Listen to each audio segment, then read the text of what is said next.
Closer. Que recherchiez-vous en participant aux auditions à l'aveugle avec votre groupe Osiris? Eric Dimeco, musicien, ce n'est pas mon métier. Je suis un autodidacte et j'ai donc voulu me lancer un gros challenge. Avec mon groupe, fondé en 2019, on joue dans des salles de 100 personnes partout en France et c'est déjà une grosse pression pour moi. Mais pour The Voice, j'ai ressenti le stress jusqu'au fond de mes tripes. Plus encore que lors de la première finale de la Ligue des Champions que vous avez gagnée avec l'Homme en 1993. Oui. J'ai toujours été programmé pour entrer dans un stade avec 60 000 personnes. Ça me galvanisait plus que ça ne m'inhibait. Mais avec The Voice, je savais que j'allais être plus regardé et critiqué sur un domaine que je ne maîtrise pas comme le football. On recherche ailleurs des shoots d'adrénaline. La musique est l'une de vos reconversions. Vous souvenez-vous de ce que vous avez ressenti après avoir mis un terme à votre carrière de footballeur professionnel? On passe de la lumière à l'ombre et on recherche ailleurs des shoots d'adrénaline. Mais je n'ai pas trop connu ces moments douloureux où tu ressasses ta carrière sur ton canapé, car j'avais anticipé ma reconversion. Pendant 13 ans, j'ai travaillé comme adjoint à la jeunesse à la mairie de Marseille. Je m'occupais des jeunes dans les quartiers sensibles en essayant de leur transmettre le goût pour le sport et pour la musique. Et, depuis 15 ans, je suis chroniqueur dans le Super Moscato Show sur RMC. Comment avez-vous vécu le décès de Bernard Tapie, votre président à l'Homme? Sa mort m'a beaucoup affecté.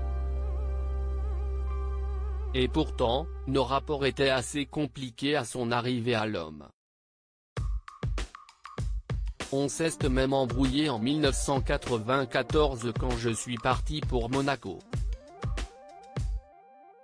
Néanmoins, il était pour moi un homme au-dessus de nous tous et l'annonce de son cancer l'a rendu humain, encore plus attachant qu'à l'époque de sa splendeur.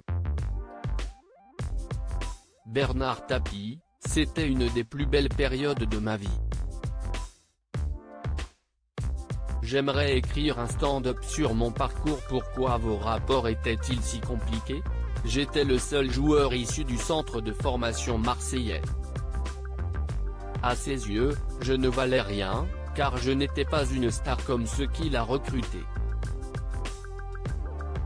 J'ai dû m'imposer dans cette équipe à la force de mon poignet.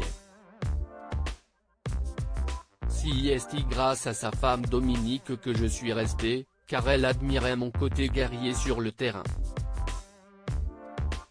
Êtes-vous attiré par le théâtre comme Franck Leboeuf? À la suite d'un pari avec Moscato, j'ai dû faire la première partie de son One Man Show. 15 minutes de bonheur intense qui m'ont donné envie de continuer. J'aimerais écrire un stand-up sur mon parcours de vie assez atypique. Moi, le fils de maçon qui débute comme footballeur pour finir à The Voice. Rire. Ce sera plus interactif qu'un livre qui risque de n'intéresser personne. Que pensez-vous de la nouvelle génération de footballeurs? Je ne les envie pas.